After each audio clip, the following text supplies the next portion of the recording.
Hi everyone. Jason Magbanua is here with us right now and I just want to share the link para yung mga friends natin makanood din sila. So, introduce ulit natin para sa mga bagong dating lang na mga viewers natin. Sir Jason Magbanua, kung hindi nyo pa siya nakikilala, I don't know kung hindi pa kayo nag-start ng planning. Pero once you start wedding planning and napag-usapan ng wedding suppliers, for sure, Mr. Jason Magbanua would be top of mind, especially when it comes to videography. And sabi nga ni when in Manila, he's one of the best videographers, not just in the Philippines, but in the world. Awarded siya in 2019. So let's all welcome Sir Jason Magbanua. Hi, sir! Hey Camille, sorry again for the trouble there. I'm glad we were able to fix it. Hello to the people who are tuned in, the Budgetarian Brides. Yeah. Hi there. Thank you for having me. I'm happy to be here. Yes. So sir, we are very excited and kanina nga habang nagte-technical difficulty tayo, we asked them kung taga saan sila and ang pinakamalayo, we have one from Ireland, we also have one from US. So, hindi lang Philippines. Okay, so ito na, we want to get started with the questions. I'm sure sobrang excited na silang marinig. Okay, so let's do it. The first question, sir, when I visited your website, it says that you miss filming weddings. I'd like to ask, what is it that you miss most about weddings? Okay, it's like this, Camille. No? I actually update that blurb in the website every or so week, though, because parang wala lang to be in tune with the times, so that there's a little bit of update on my actual website. You know, it's like this. I've been doing this for a very long time, Camille. The brides are listening right now, 20 years to be exact, and I guess it's something that's really in your system already, in my system. And if this is all I've been doing for the past 2 decades, weddings every Friday, Saturday, and Sunday, and then comes a shock to the system, like this, what happened during the quarantine because of the pandemic. It's like, whoa, it's something that you've done that for a very, very long time, and it's something that was taken away from you. And in that sense, it's difficult. It's sad, even. No, it's sad. It's like something that you like doing. It's something that's in your system, and something that you've grown accustomed to over the past years. It's taken away from you, and that kind of missing, that kind of longing is talagang mararamdaman mo, no? If for that very reason, because for myself, I don't know if it's a good or a bad thing. I am what I do. No, I am what I do. I am that's part of my identity, and it's something that's taken away and forcibly. So that's tough, no, on my part. And then, of course, in a sense, no, a lot of my friends are suppliers, and you meet them and you look forward to working with them on a weekly basis. Yes. So you miss them. You it's something that you look forward to every week. So you work, you try to do meetings on weekdays, but then on weekends, it's something that you look forward to meeting the photographers, the stylists, the makeup artists, because these are your friends. And that is what makes this industry a great industry, because you feel like you're not working. And that you know, like brides, no? If you have a set of suppliers which have a synergistic relationship, that's excellent. That's great. You're going to have a beautiful wedding, because hindi nila tinatrato as trabaho lang per se. Tinatrato nila yung wedding as something to look forward to. So you miss your friends, you miss your work, and then on a much deeper level, Camille, no, and our friends who are here right now, I've been doing this for a very long time, 20 years to be exact. This year, I was supposed to celebrate 20 years ngayon, no, of doing wedding videos. In a sense, no, it's like you've been doing this thing for so long, and it's part of who you are. It's your core. It's almost your identity, almost, but not exactly. And it's something that you're closely identified with, shooting wedding videos, because it's something that you love. It's something that you love to do. And for that to be taken away forcibly because of the quarantine, the pandemic, it's like you miss that, something that you really, really love to do. And that's hard. It's very, very hard. That's what I miss. Okay. So, pag-usapan naman natin, sir, yung sa mga clients mo. So, how do you know a client's personality and stories? Kasi when you create SDE, nafe-feel namin yung emotions na parang ang sarap ikasal ulit, ang sarap ma-in love. So, how do you highlight those personalities when you create videos? I think it's essential for me. When you watch my videos, ang guys, ang pinaka when you come to think of it, some of you have been planning for maybe 2 months, 3 months, 6 months, 1 year. I think one thing na dapat yung sometimes put in your mind is that bakit ka naapektuhan sa isang video ng isang tao na hindi mo naman kakilala. Yeah. No? So that's the wonderful thing about a beautiful wedding video. You get you get affected, no? You get emotionally involved with strangers, basically, right? So essentially, what I do, and actually, yan ang isa sa mga one of the things that I'm really proud of, being able to affect other people with the pieces that I create. And one of the things that I do really is just get to know the couple first. Just really get to know them on a personal level. I need to know how they got together, how they've been as a couple, what they do as a couple, what they like, what they binge on, what they listen to, what they watch. I have to know their personalities. Of course, it's not like I have a questionnaire or I have a like parang slam book type na parang okay, question number 1, question number 2. No. Hindi ganon, no. I mean, like ang tagal ko lang ginagawa to. Alam ko na it's part of my skill set is just being able to converse with people and establish a connection so that I'm able to get through them. No, it's very, very important because the moment that I have that information, their personalities, how they are, how they as a couple, I am able to make choices in my editing and in my shooting to make something excellent, to make something tailor-made for them. No, I mean, basic things as the kind of music that they listen to, the kind of mood and feel that they want for their video. So I need to be able to know them on that level. Oh. There, that's my. I mean, hindi ko sasabihin na lahat friends ko, di ba? Hindi naman. Yes. I mean, it's hard. We do a lot of weddings, but I always make a concerted effort to get to know my couples and my clients. And that, I think, makes my videos special, special for them because of that extra effort. Okay. So, sir, bilang ikaw nga yung isa sa one of the best wedding videographers in the world in 2019, I'd like to know, meron pa bang challenges when it comes to shooting wedding videos? What's the most challenging part for you? I think one of it's weird. This is weird though. My answer is kind of weird. It's like I think one of the challenges, one of the hardest things about doing wedding videos is my self-imposed pressure to do great.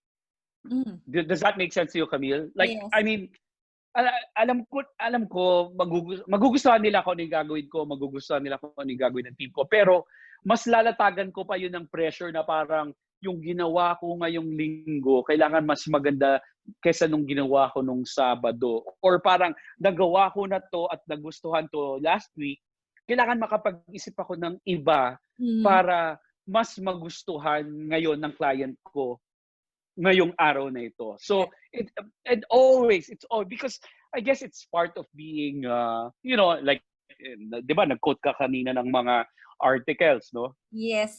When in Manila, bride and breakfast, I Yes. mean, like, everything. No?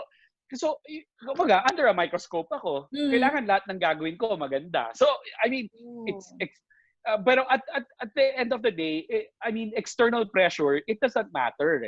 What matters is I am competing with myself.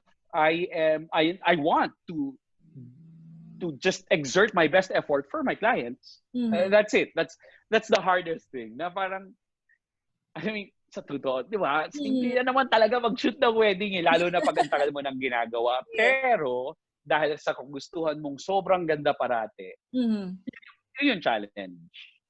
Grabe. So, yun yung challenge pala na to do better pa dun sa una mong nagawa. Yes. Always. So, I also would like to know, sir, kung ano yung major difference ng videography sa photography. Parang yung emotions ba na kaya nilang i-capture, very different, or ano ba yung main difference nilang dalawa? They're very similar and very different at the same time, which is very ironic. And a lot of people, for most people, this is obvious. But I think really one of the main things that videography is different from photography is, what we had trouble with a while ago, audio. Yeah. And that counts for so much. Audio just, it adds a layer of meaning to everything that is like filmed, no? It's like, the vows exchanged at the ceremony, the speeches made at the reception. It adds for a different level of meaning. Let's say, for example, no, okay, ito, very recent example. I had a groom. They got married in 2012, and then just recently, maybe 2 weeks ago, his mom-in-law passed away. And they needed footage of the church, of the footage of the mom-in-law at her doing her speech at the reception. I mean, they can show pictures. They can show pictures, and there are beautiful pictures, and that has impact of its own. That has value of its own. But to be able to hear again the mom doing her speech for the couple at the wedding, perfect audio, perfect, great in focus shot. It's just raw footage, right? Iba yung power nun eh. Iba yung impact nun. Kaya iba talaga eh. Iba yung medium na what I do, no? The medium that I'm into is different from other visual media. There. Okay. So, yun nga no, merong mga moments na hindi kayang i-capture lahat sa photo. Wherein kung sa video, nandun yung buong feelings. Yeah. Tuloy-tuloy. Tuloy-tuloy. Okay. So, if ever, sir, meron tayong mga audience and they wanted to book you as their wedding videographer, do you have a lead time? Gaano kaaga ka dapat nilang i-book for their wedding? Okay. Usually the default answer is anywhere from 6 months to 1 year. Okay. So anywhere under 6 months, medyo cutting it close niyan. Pero I mean, it's this simple eh. If you call me today and the wedding is tomorrow and I'm free, I'm gonna do it for you, pandemic or not. I mean, let's say kahit walang pandemic, kahit walang pandemic. If you called yesterday, the wedding is today, and I'm free to do it, I'm going to do it for you, right? It's just that. Look at this explanation, no. There are some weekends, because most people want to get married on a weekend. Yes. There are some weekends which are booked faster than other weekends. Yes. Right? Okay. So whether it's the weekend before Christmas or the first Saturday of December or the first Sunday of the new year or the last weekend before Easter, before holiday, things like that come into play. And therefore, if you are already set on a particular date, that means that the moment that you're ready, you book na.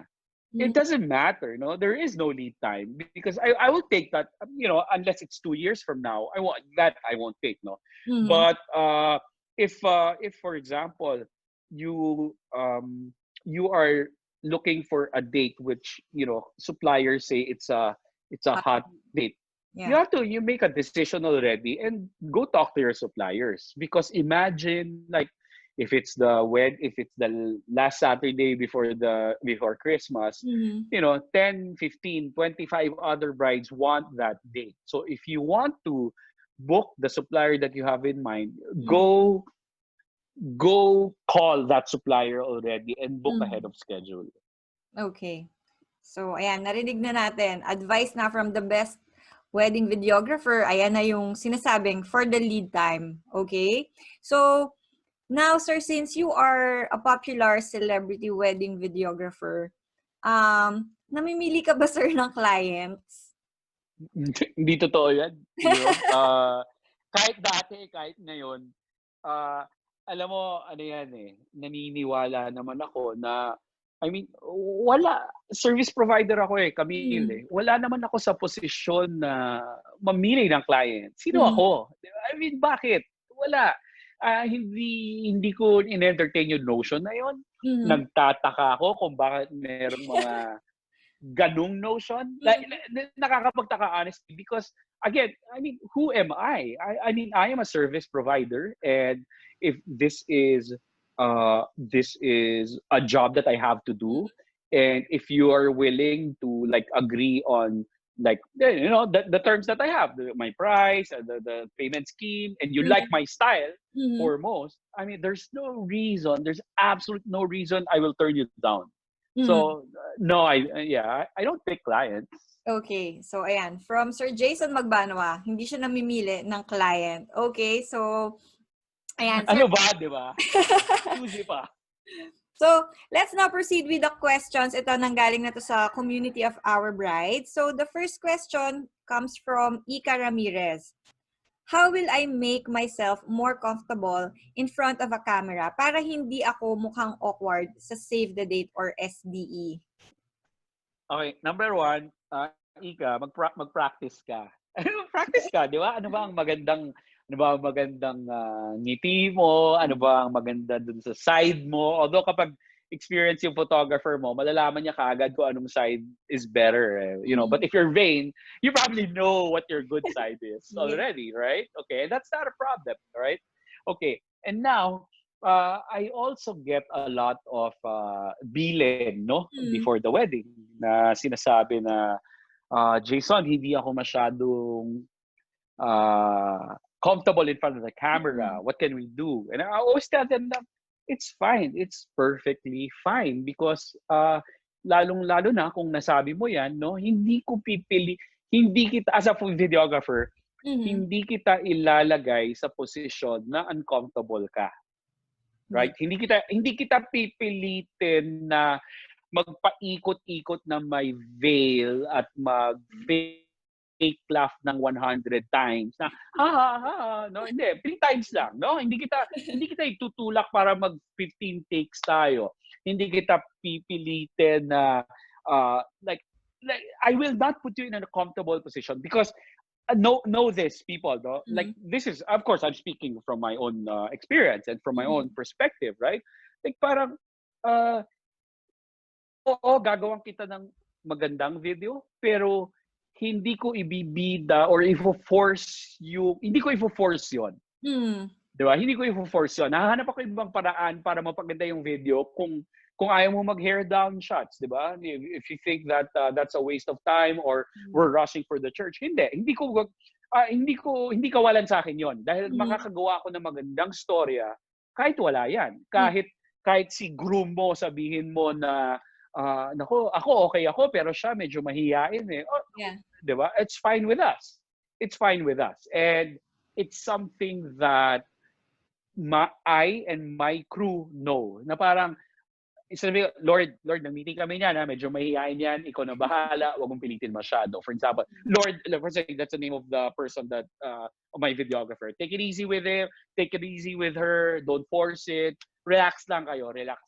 So, you, Yca, should be able to find a service provider, photographer, videographer, who will work with you. Because, no, hindi lahat ng nakikita mo online, yun yung dapat para sa'yo. Yes. Diba? Nakita mo sa Instagram, nakita mo sa Facebook. Uy, ang ganda naman ito. Uy, ang sobrang fashion. Uy, nasa taas ng puno. Uy, merong ganito, ganyan. Or may yate, for example. Or super sexy boudoir shoot. No? Parang, kung hindi para sa'yo yun, huwag mong pilitin. Because may babagayan yun. May babagayan yun.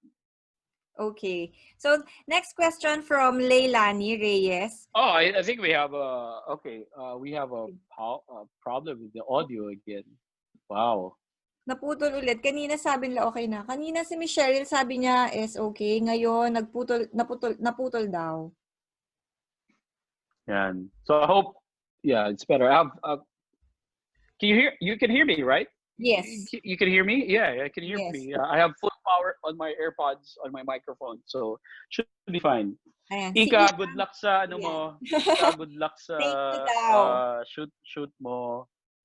Okay. Ayan. So, Yca, grabe, no? From Sir Jason Magbanua pa yung yung tips mo para hindi ka maging awkward. Ito, sabi nila, mahina daw pero pag naka-headset is okay. So, please, mag-headset muna kayo para matuloy-tuloy natin yung interview, and then I promise upload the full video sa YouTube para dun sa mga hindi talaga kaya, mapanood nyo pa rin siya ng buo. Yeah, I also have my microphone, I have really good levels right now. So, yep. Same Yeah. person, Okay. kay Cheryl sabi niya okay na raw. So, proceed tayo sa next question from Leilani Reyes Lorena, Malaluan. Can a perfect wedding be reflected on your photos and videos? What's her name? Leilani. Leilani. Is Leilani here? Lei, nandiyan ka ba? Yan. Lei. Okay. Let's be clear about one thing. Whether your budget is 500,000 or 5 million, there's no such thing as a perfect wedding. Right? Okay. There's no such thing as a perfect wedding, and that's fine. That's perfectly fine. Something will screw up, right? Whether anything minor can happen. Whether a small stain in the gown, whether it's something that the photographer or videographer did, the cake was not perfect, right? Yes. There isn't, right? Okay. Now, those are variables, Lei, that you cannot control, right? Okay. But what you can control is your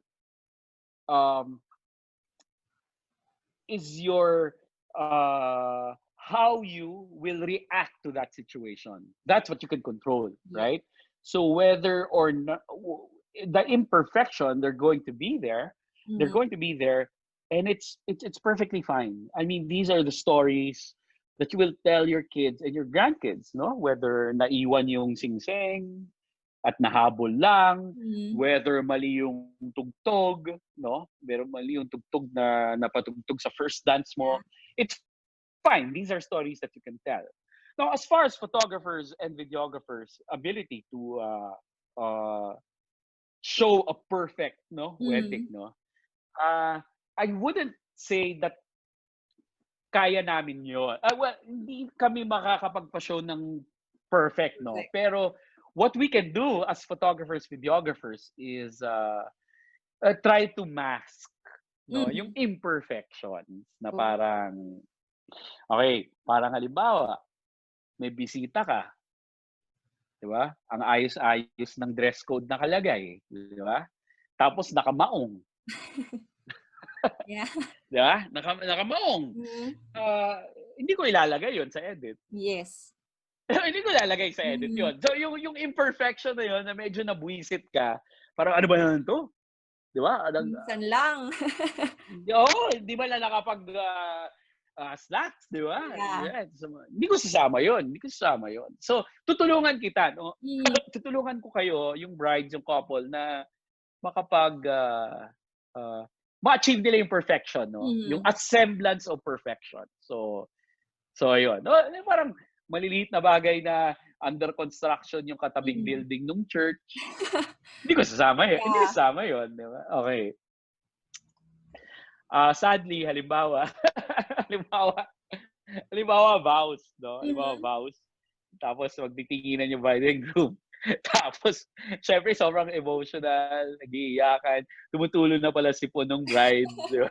Yeah. So, sayang, pero wala tayong magagawa. Mas nakapabor tayo sa groom, di ba? Kasi parang, wala tayong magagawa. Parang, may mga ganon. Okay, No? yeah. Itatago natin yun. Okay. So, ayan. Para at least yung best moments yung maha-highlight. Okay. So, this one is medyo connected yung next question natin dun sa nauna kong tanong about personalities and all. So, this one is from Vina Ilagan. How do you conceptualize? I mean, how do you come up with stories or flow for a certain wedding video, aside from basing it from the couple's personality? What's the name of the person who asked the question? Vina. Vina. I like the question. No, it's tough. No, it's tough. It's a hard question. Because my default answer is, how do I come up with stories? How do I come up with technique or a way to tell the wedding video, tell the story of the wedding day? Of course, ang default answer ko dyan is I have to know the couple, right? That's my default answer, and that's what I answered a while ago. Yes. So that's still that's my first answer. But you said apart, Apart from telling story. Okay, but before I answer further, I would like to tell you that is still the central thing. That is still the central thing that I need to know. I need to know about the couple, as I outlined a while ago, because that will make me make better decisions on how to approach the wedding video. Now, given that, as you said, apart from that, no, ayaw mo nang madaling sagutin, no. Given that, actually,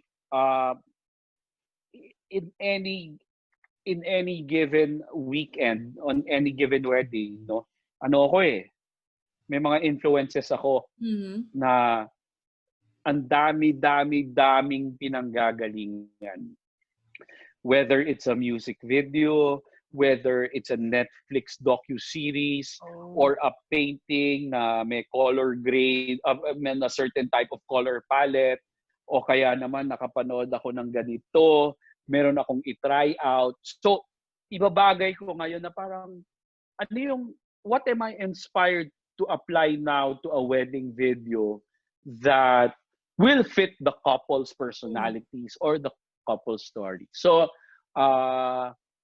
since I've been doing this for a long time already, no, sometimes unconscious na rin no, unconscious siya na parang ayoko, yung parang mag-make ako ng mga conscious decision na this is the type of, or for example, may music ako napakinggan na parang okay, parang pasok to para sa couple na to. And then doon nagsisimula yung pag-form ko ng wedding video. Yun. Okay. So, ayun yung mas mahabang answer aside from basing sa personality. Now, kay Chaz Caberos, I think medyo related din to. How do you select which frames or shot to include in your SDE? Do you base it on a theme or on the couple's personality? Ayun. I love your video. Ayan, from Chaz. Hey Chaz, thank you so much. No, I think ang pagmimili ko ng frames, no, when I do a same day edit or a full wedding video, it's really more of what will drive the story, right? What will drive the story? If it's a beautiful frame, say for example, it's a beautiful frame, pero nakita ko na take 7 na yon, yung parang the couple were not into it, na pinagawa lang ng photographer. hindi ko priority yon. No? Ang priority ko is like, how can I make the couple look more genuine? How can I make the love of the couple shine through? So parang, ay, ang ganda ng tawa dito. Yung parang sobrang nagbulungan lang sila. Wala naman nagsabi sa kanila magbulungan. Pero parang may kilig. No? Ako nakakita nun eh. May kilig. May something. Gagamitin ko yon. Gagamitin ko yon. Ang mga editing decisions ko na parang, let's say, napakita ko na yung sing-sing kanina, hindi ko na ipapakita uli. Or parang, hindi ko, parang let's say, nagbigayan ng gift, branded na bag, hindi ko ilalagay yon. Ayoko. Kasi social tayo eh. Social tayo eh. Hindi natin kailangan ipakita na nabigay ka ng Louis Vuitton o ng Hermes o ng Ferragamo o ng Balenciaga.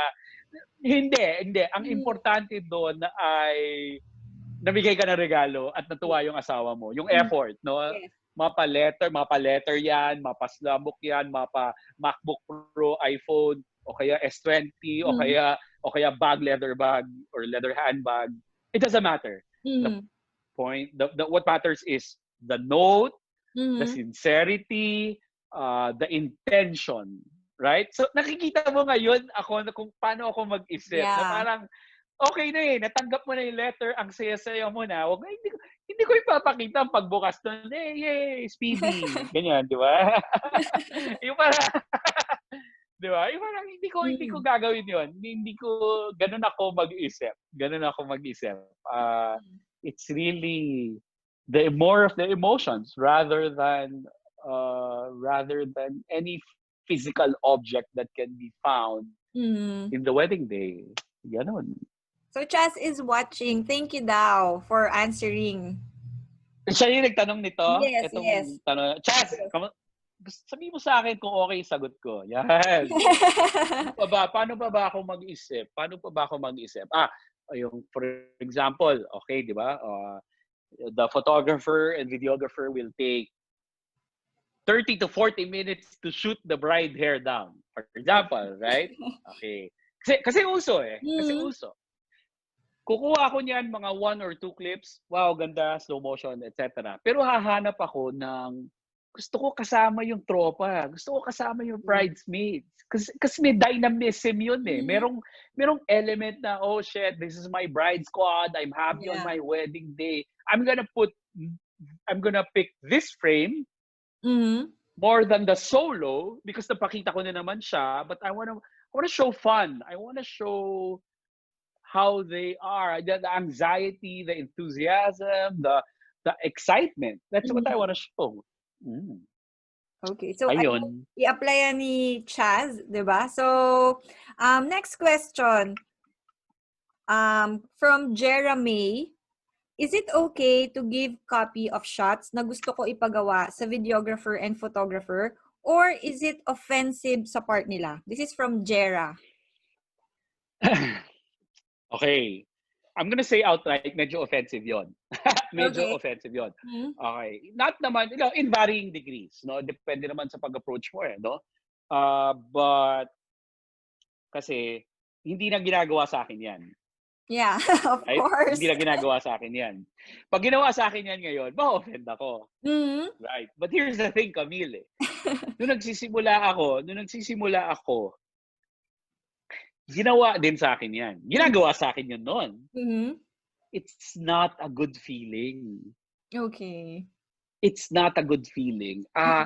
Especially if you've already signed with a supplier. That means you've already done your research. You know what that person is capable of, the supplier is capable of, what he or she is not capable of, what the style is, what the mood is. So there's no point in telling that person that, hey, this is how we want to do it when you've already signed up and said that and agreed, no? It's an agreement that you are already on board with this style or her style. So it doesn't make sense that meron kang biglang, pwede mo bang gawin to? Pwede mo bang gawin yan? Right? So, medyo doubtful ako eh. Kasi artists, including myself, Mm-hmm. we're very proud people. Yeah. We're very proud people. And it's a very tricky thing. And, yung pride na yan, it cuts both ways. No? For negative and positive yan. Pero, I wouldn't think it's a good idea. Want something done, I think it's best to describe it not in visual form, describe it in verbal form. Never mention the name of another supplier. Mm-hmm. Like, pwede ba ganito? Pwede ba ganyan? Yeah. Pwede ba katulad nung kay Bob? Pwede ba katulad ni ganito, ni Maya? Pwede ba katulad ganito? Parang, di ba? Hindi gano'n, di ba? Hindi gano'n. Kailangan, tas sobrang hassle dito, Camille, kapag like, ang budget mo ganito, pero ang bibigay mong peg, yung parang ganito. Parang wag naman, di ba? Yung parang may dahilan yan kung ba't mahal, di ba? Yes. May dahilan yan. Kung dito, i-temper mo naman ng konti. Yes. Ayun. Agree. So, sa mga budgetarian brides, it's one of my advice din. Syempre, manage your expectations. You can't expect din naman a lot kung yung budget mo din, hindi rin a lot. So, syempre, we have to manage our expectations. And ito medyo funny yung next question natin kasi hindi ko alam kung na-experience mo pa yung mga ganito. From Zailah, how do you deal with people na makukulit? Yung gumagawa ng sarili nilang video recording kahit sabihin na unplugged ang wedding or event. This one is from Zailah Amor Creencia. Okay, I have mixed feelings about that. We're talking about unplugged weddings. Yes. Okay, unplugged weddings. If you say it's unplugged weddings, and then that means no mobile phones, no recording of any no recording of anything. But if people still continue to do it, right? Mm-hmm. Number one, hindi ko sisitahin yon. Mm-hmm. Hindi ko trabaho yan eh. Hindi ko Yeah. trabaho yan. Trabaho ng, actually, nakakatakot nga ang trabaho ng planner yun eh. Kasi, bisita yan eh. Yes. Di ba? Bisita yan eh. Parang, ano mo magagawa mo? Wala talaga. Okay? Ang magagawa mo, wag mo na siyang maging kaibigan after ng wedding. Di ba? Diba? Tigas na ulo mo eh. Di ba? Don't associate with yourselves with people who can't follow simple freaking instructions, right? Yes. That's the most that you can do. The only time I will say something and act is if that person, again, regardless whether you have an unplugged sign or not, if that person is in my line of sight or not. Mm-hmm. Because that person is already inhibiting my, it's already stopping the way I'm doing my job eh. Mm-hmm. Right? So yung parang kung ikaw, nasa aisle ka, kita mo, nandito ako sa may likod, tapos pupunta ka sa aisle para mag-take ng mga pictures mo sa mobile phone mo, parang kakalabitin kita. Kakalabitin kita. Or kung nandun ako sa camera ko, ipapakalabit kita. Kung ayaw mo makinig, papasabihan kita sa planner. Yung parang ganon talaga. So, okay. It's I mean, I would love unplugged weddings. I love it. It helps us out. And I mean, it just makes for a better ceremony. Yeah. But, I mean, what can you do? I mean, we are a society which is super dependent on mobile phone technology. We can't, we can't pry it out of our hands. So, sorry, sir, nag-block yung screen. All right, give me a minute. Okay. Oh, okay. I'm going to change my batteries. Right. Can you hear me now? Yeah. Okay. So yes. We can still hear you. Just fire away. Yes. Just fire away. So, ayan, we're just changing batteries. Okay. So, I hope marami na kayong napulot kasi we still have lots of questions. Galing ito sa The Budgetarian Bride na group natin. So, ayan. Okay, so Sir Jason is Ano, back. ano to? Ano to? Vegetarian? Vegetarian? Budgetarian. Budget. Budget. Vegetarian. Hindi Okay, kaya okay, okay. maging vegetarian. So, yung next question is very relevant sa panahon ngayon. This one is from CJ Ledesma.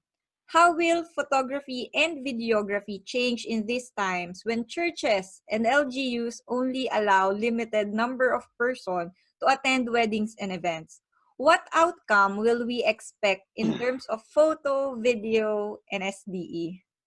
From CJ. CJ. What output can you expect? Okay. All right. A few things, and this maybe can encompass some other questions mamaya pa na pupunta na darating, no. Okay, there are a lot of things that will happen after all this, if this ever ends, no. But I'm, sometimes I'm optimistic, sometimes I'm not. Since limited ang guests, I think as it will become more normalized to have professional streaming service of weddings, no, as like this, whether it's one camera or two cameras, using mirrorless real video cameras, those are going to be more and more common, and I think that's a great thing. I mean, that's taking advantage of technology. It's also since there are reports na sabi wala na masyadong entourage, right? Wala na masyadong entourage, wala na masyadong and that's fine. I mean, I am going to abide by with anything that the government lays down, no, as long as we can continue to do what we can do. Now, as far as output goes, I think this is reliant on the kind of creativity that the photographer and videographer can actually use, no, and impose on the wedding, na parang didiskartahan ko na to given this set of parameters. Ano ba yung mga parameters ko? Wala nang entourage, no? Wala nang masyadong, let's say, hindi na pwede 500 persons, 50 or 75 persons. I think one of the things that I've heard is kung ano yung full capacity ng isang ballroom or ng reception venue, kalahati na lang yan, right? So mga ganon. So given those limitations, how am I going to approach this? That depends entirely on the photographer, on the videographer. Like parang, what do I do? Do I do video messages before or after the ceremony? Actually, on top of the streaming service, what else can I do? What more can I do to make this more memorable, right? Now, it just really depends on the photographer, videographer. That said, naniniwala din ako na it's a time of survival for a lot of the suppliers, and it's something that I, and along with my co-suppliers, would just really learn to adapt with, no? Adapt with. It's something that as an industry we are facing. Of course, yung mga group picture na malalaki na madadami before, I'm sure it's out the window, no? It's out the window. What can I do? What can the photographer do to replace that setup, no, with something of equal perceived value? Of course, I'm gonna tell you din naman, what's his name? The person who answered, who asked for the question, it's CJ. Oh, CJ. I think CJ then is, here's the thing. Ako kasi, as a person who does wedding videos, hindi ako nagre-rely sa, kasi sabi ko lang kanina, hindi ako nagre-rely sa object, no? Ibig sabihin na kung hindi ganun kabongga, hindi 1M yung setup mo sa ballroom, hindi branded yung gown mo, hindi siya designer. And it doesn't matter for me. It doesn't matter for me because I will go past that, because that's, for me, that's the superficial. That it's not what the wedding is all about. The wedding is all about like the two individuals getting married. Yes. I will drill beyond that and just create a more beautiful story and not rely on color of the wedding gowns, of the entourage, not rely on that, and just create something beautiful for my clients. So it's really with a There. story. I guess I look forward to more love stories after this pandemic kasi they miss each other and ngayon lang sila ulit nagkita. And so, just one question from one of our viewers, si Sarah Robles. We know that photo and video coverage is not cheap. What are your tips for budgetarian brides? How should they choose the team to hire? When I do seminars or workshops, lectures to videographers and photographers, I always tell them that ang pinakamaganda talaga na situation for all of us is that we are chosen as artistic professionals based on our styles, right? Based on our styles and not on the amount of money that we charge. Yes. Right? Like, kasi lahat kaming videographer, lahat kaming photographer, lahat yan, gusto namin mataas yung kita, mataas yung charge. Gusto naman lahat ng brides or mababa. It's like to get a great bargain. Yes. Right? To get a great bargain. I think don't look at price first. That's my advice to you. Don't look at price. Look at style. And I guess like for every price point, whether you're budgetarian or whether you're the son of a Sion Taipan, yeah. look at the style first. When you have narrowed down your choices with the style that you want, and I'm saying style meaning what appeals to you and your husband, with your fiancé, what appeals to you, what resonates with you, right? And then that's the time that you narrow it down further with what can I afford, right? Rather than here's my budget and you're gonna look for all the suppliers with this budget. No, look for something which appeals to you, and you will become a happier bride. You will become a happier client. That's my advice. Okay. Our next question, this one is not wedding related, but I added this one because I'm also curious. Was it always his dream to be a videographer? If not, what was his first dream? This is from Karissa Mae Bajon. Karissa Mae, I have been doing this for a long time. I started professionally around 2000, but before that, I was a teacher. Oh. I was a teacher for 5 years, from 95 to 2000. Before that, when I was in college, there was no dream of I want to be an astronaut, I want to be this, I want to be that. I think I just wanted to make videos. Back in college, I wanted to make videos. I didn't know what genre, I didn't know what kind, whether it was in television or film. Somewhere along the way, I got into wedding videos, and I haven't looked back since, because it's something that I love. It's something that I can raise a family with. It's something that I enjoy.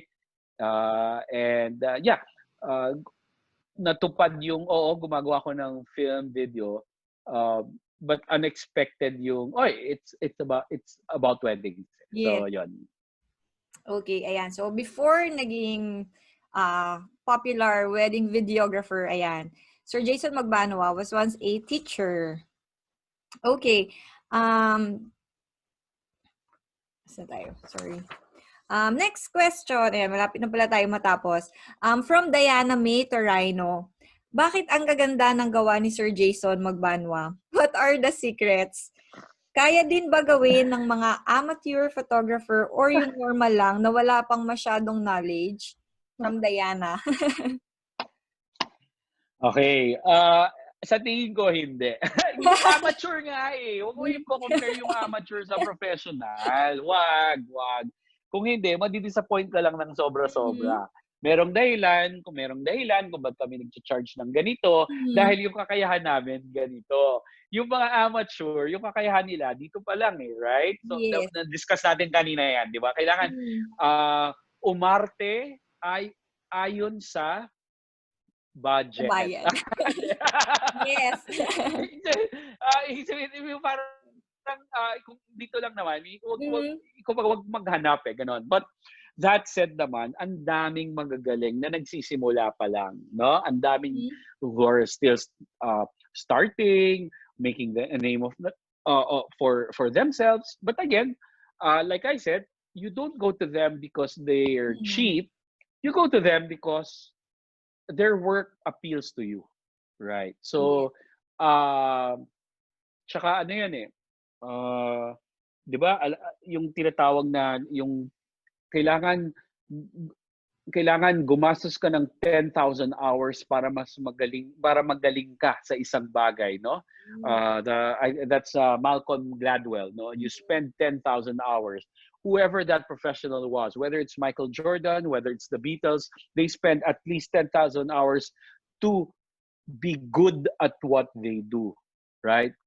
I can't even count how many hours I've spent doing what I do, making myself better, and just perfecting my craft, just perfecting my skill set. So, that is the reason why I am able to charge what I charge, because of that constant honing of my skill set. Okay, grabe. Ang dami na naming natututunan about wedding videography, and alam mo yun, parang sobrang deeper meaning kapag ikaw yung nagdi-discuss sa amin eh. Parang it's a whole new world. So, our last question, ay ang cute ng cat. Hi. So, this guy, his name is Nas, and apparently he likes to be in camera. Hi, Nas. So our last question would be, I've also dreamed to have Jason Magbanua as our wedding videographer. How can you capture beautiful photos where the audience can see the feelings? What trainings have you attended when you were starting to have this business? This is from Ronamae Barrientos. Rona, I didn't train any particular training, no. I actually, like, ever since I was always invited to speak. But I think kaya ako gumaling, no? Yun yung tanong eh, no? Kung bakit ako magaling, 'di ba, no? Bakit ako gumaling?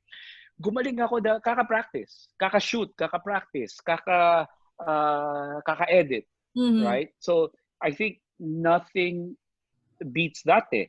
And then presenting my work to colleagues and being critiqued and improving and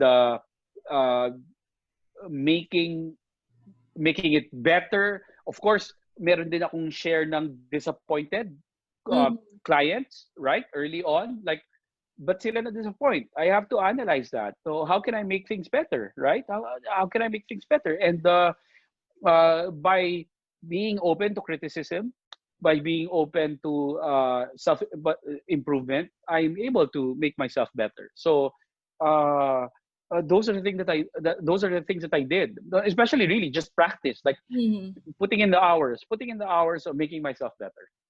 Okay. So, ayan. So, we are very thankful, sir. Before we end, do you have any message to all the brides na nakikinig dito sa The Budgetarian Bride? Okay. It's I know it's a down season. It's down few months, no?